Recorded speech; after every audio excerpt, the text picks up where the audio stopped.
பழங்கால சிலைகளை திருப்பி கொடுத்தது அமெரிக்கா. இந்தியாவில் இருந்து சட்டவிரோதமாக கடத்தி கொண்டு வரப்பட்ட 300 பழங்கால சிலைகளை அமெரிக்கா திருப்பி அளித்துள்ளது. பல வரலாற்று சிறப்புமிக்க நாடான இந்தியாவில் பல்வேறு தொன்மையான இடங்களும் சிலைகளும் உள்ளன.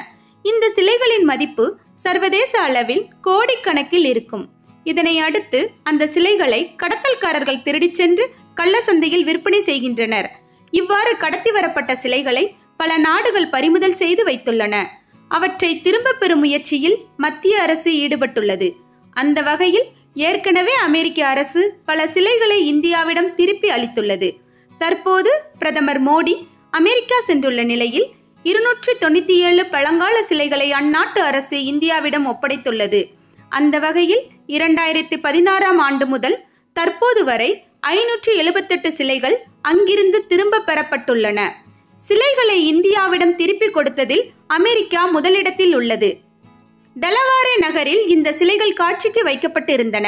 இங்குதான் அதிபர் டைமனும் பிரதமர் மோடியும் சந்தித்து இருதரப்பு உறவு குறித்து விவாதித்தனர். பிறகு இந்த சிலைகளை பார்வையிட்டனர். தொடர்ந்து முறைப்படி இந்த சிலைகள் இந்தியாவிடம் ஒப்படைக்கப்பட்டது.